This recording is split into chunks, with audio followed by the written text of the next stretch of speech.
नमस्कार, मैं रोज। आज से हम साथ में मिलकर एक और नया बुक पढ़ने जा रहे हैं। बुक का नाम है कैथरीन कुलमन, आश्चर्य कर्मों पर विश्वास करने वाली एक अद्भुत महिला। इससे पहले जितने ऑडियो बुक मैंने किए, आप लोगों ने मुझे उसमें ढेर सारा प्यार दिया, बहुत सारी दुआएं दी। आप लोगों के प्यार, हर छोटे बड़े मैसेज के लिए धन्यवाद। एक रिक्वेस्ट करती हूँ कि इस किताबों को ज्यादा से ज्यादा लोगों तक शेयर करें। पसंद आए तो एक लाइक बटन जरूर क्लिक करें और ढेर सारा मैसेज करें। क्या करूं, आप लोगों का मैसेज पढ़ मेरा मन ही नहीं भरता, ये दिल मांगे मोर। और हाँ, अगर अभी तक चैनल सब्सक्राइब नहीं किया है तो आप समझदार है ही, बस जल्दी से कर लीजिए। नोटिफिकेशन बेल भी ऑन कर लीजिए ताकि कैथरीन कुलमन का कोई पार्ट मिस ना हो जाए। मैं हमेशा की तरह रोज बुक का थोड़ा थोड़ा पार्ट पढ़कर आप लोगों को सुनाऊंगी। मैं दुआ करती हूँ कि ये बुक भी आप लोगों को परमेश्वर के प्यार में बढ़ने में मदद करे। चलिए तो फिर शुरू करते हैं। कॉनकॉर्डिया, मिसौरी में जर्मनी से आने वाले अप्रवासी बसते जा रहे थे। जर्मन अप्रवासियों का आना 1830 के दशक के अंत से प्रारंभ हो चुका था। कैथरीन की माँ एम्मा वॉकेनहॉर्ट्स ने जोसेफ कुलमन से 1891 में विवाह किया था। स्कूल के स्थायी अभिलेख में कैथरीन जोहन्ना कुलमन की जन्म तारीख मई 9, 1907 दर्ज थी। उसका जन्म कॉनकॉर्डिया से 5 मील दूर उनके पारिवारिक फॉर्म पर हुआ था। कैथरीन का नाम उसकी नानी और दादी दोनों के नाम पर रखा गया था। कैथरीन का जन्म प्रमाण पत्र नहीं था क्योंकि मिसौरी में 1910 के बाद ही जन्म प्रमाण पत्र बनाने का कानून लागू हुआ। जब कैथरीन 2 वर्ष की हुई तब उसके पिता ने उनका 160 एकड़ का फार्म हाउस बेच दिया और कस्बे में एक बड़ा घर बनाया जिसे कैथरीन हमेशा उसका घर कहकर पुकारती थी। बचपन के एक मित्र ने कैथरीन की याद करते हुए कहा, बड़े बड़े नैन नक्श, लाल बाल और त्वचा में चीठे। कैथरीन को सुंदर नहीं कहा जा सकता था। वह लड़कियों के समान सुकुमारी और नाजुक नहीं थी जैसा कि आमतौर पर लड़कियां होती है। वह हमारी गैंग की सबसे लंबी लड़की थी, 5 फुट 8 इंच, मजबूत कद काठी और लड़कों जैसी चाल ढाल। और जब वो चलती, उसके लंबे लंबे डग हमें पीछे छोड़ देते थे और हमें उसके साथ चलने के लिए जल्दी जल्दी चलना पड़ता था। बचपन से ही कैथरीन काफी स्वतंत्र, स्वयं पर निर्भर रहने वाली और अपनी मर्जी से काम करने वालों में से थी। प्रारंभ से ही उसे अपने पापा को नचाना खूब आता था। जो कुछ वो चाहती उनसे करवा कर ही चैन लेती थी। कैथरीन के अनुसार अनुशासन रखने या बनाने का काम उसकी माँ के जिम्मे था। वे कठोर और कर्कश थी और कैथरीन से लाड़ दुलार नहीं करती थी और उन्होंने कैथरीन की कभी प्रशंसा नहीं की। लेकिन कैथरीन ने कभी प्रेम की कमी या स्नेह की आवश्यकता को महसूस नहीं किया। उसके पापा ने सदैव उसे प्यार और स्नेह दिया जिसकी उसे आवश्यकता थी। वास्तव में वह अपने पिता को इतना चाहती थी कि उनकी मृत्यु के 30 वर्ष बाद भी जब वह उनको याद करती, उसकी आंखों में आंसू झलक आते थे। एक बार जब कैथरीन 9 वर्ष की थी, वो अपनी माँ के जन्मदिन पर कुछ ऐसा करना चाहती थी जिससे उनको आश्चर्य हो जाए। कैथरीन ने सोचा भी नहीं था कि उसकी माँ का जन्मदिन सोमवार को पड़ेगा। उसने अपने एक एक पड़ोसी से बता दिया था कि उसकी माँ का जन्मदिन है और वे केक लेकर आए।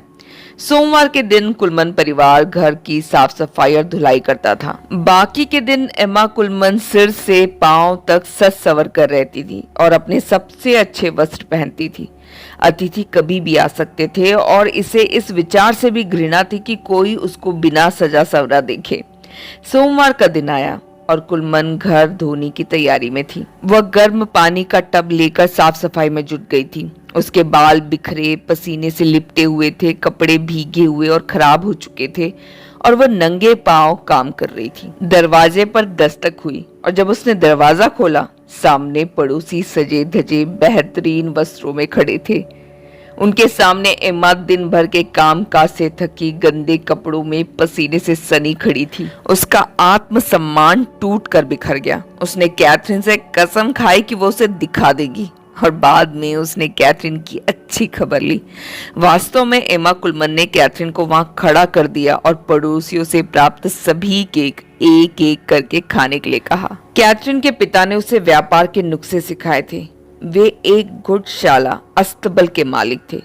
कैथरीन को उनके साथ जाना अच्छा लगता था। जब वे बिल लेने जाते वह भी साथ जाती। बाद के वर्षों में उसने संगठन और व्यापार के जो भी गुण सीखे उनका श्रेय वह अपने पिता को ही देती थी। पापा, यीशु मेरे हृदय में आए। जब कैथरीन 14 वर्ष की हुई तब उसने नए जन्म का अनुभव पाया।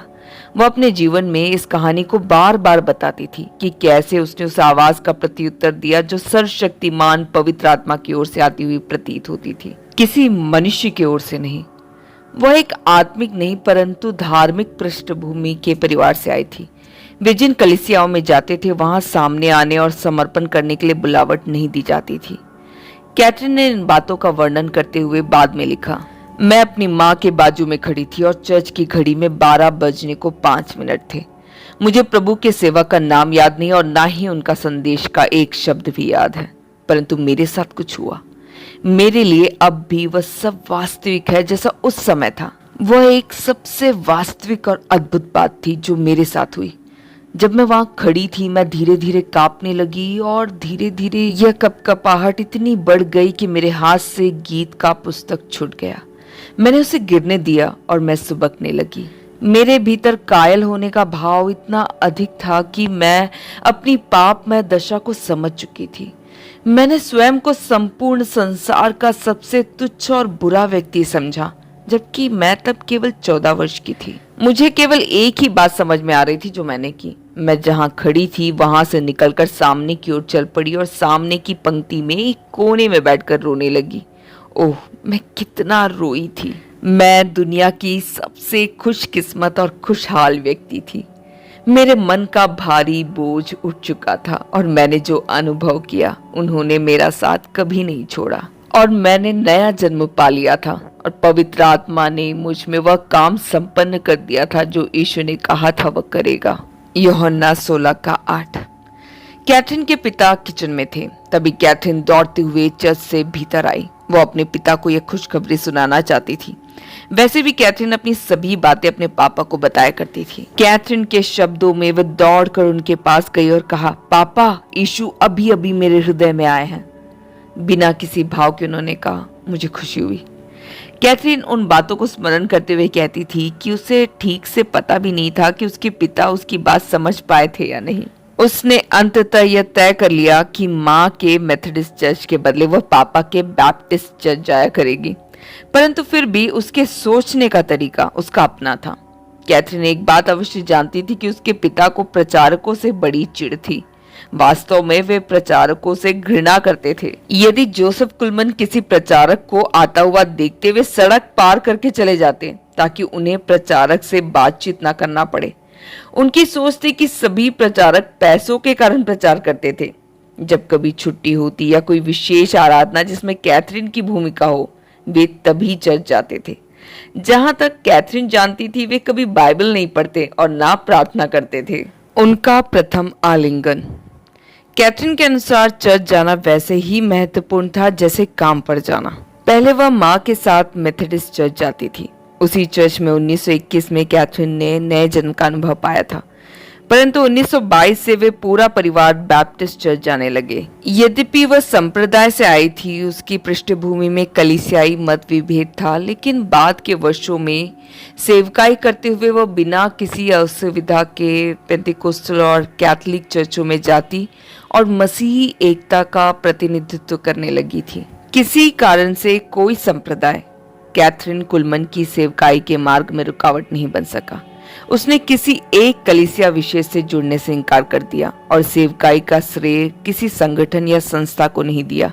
उसने केवल परमेश्वर को श्रेय दिया। कैथरीन की किशोरावस्था के दौरान उसकी मां मेथोडिस्ट चर्च के युवाओं को एपुअर्थ लिंग की शिक्षा दिया करती थी। एक पड़ोस में रहने वाले का कहना था, श्रीमती एमा कुलमन एक बेहतरीन बाइबल शिक्षक थी। कैथरीन, उसकी बहनें और भाई ने अवश्य ही उनसे कुछ बेहतरीन शिक्षा और प्रशिक्षण घर पर प्राप्त किया होगा।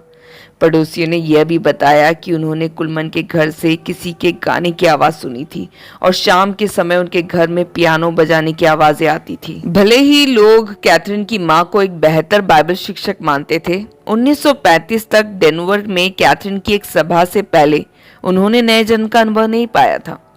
कैथरीन ने अपनी एक सभा में अपनी मां को आमंत्रित किया था। पहली सभा समाप्त होने के बाद में कैथरीन पुलपिट के पीछे बने प्रेयर रूम में उन लोगों के लिए प्रार्थना करने गई जिन्होंने उद्धार पाने के लिए आमंत्रण स्वीकार किया था। बाद में कैथरीन की माँ वहां आई और कहने लगी कि उसे भी यीशु को जानना है जैसे कैथरीन जानती थी। कैथरीन की आंखों में आंसू डबडबा गए। उसने हाथ बढ़ाया और अपनी माँ के सिर के पीछे हाथ रखा। जैसे ही उसकी उंगलियां उसके सिर को स्पर्श करने लगी, माँ जोर जोर से कांपने लगी और फिर रोने लगी। यह उसी प्रकार का कंपन और क्रंदन था जैसे कैथरीन ने कॉनकोर्डिया के मेथोडिस्ट चर्च में अपनी माँ के पास खड़े होकर महसूस किया था। परंतु इस समय एक नई बात हुई थी। माँ ने सर ऊपर उठाया और बोलना प्रारंभ किया, पहले धीरे धीरे, फिर तेज तेज, परंतु वे अंग्रेजी नहीं बोल रही थी। उनकी आवाज स्पष्ट थी, घंटियों के समान मधुर स्वर, परंतु कोई अन्य भाषा थी। कैथरीन अपने माँ के पास ही घुटनों पर आ गई, कभी रोती कभी हंसती, और जब एम्मा ने अपनी आंखें खोली उसने आगे बढ़कर कैथरीन को जोर से बाहों में भर लिया। यह प्रथम अवसर था जब कैथरीन ने अपनी माँ का एक ऐसा आलिंगन पाया था। इस अनुभव के पश्चात कैथरीन की माँ 3 दिन और 2 रातें सो नहीं सकी।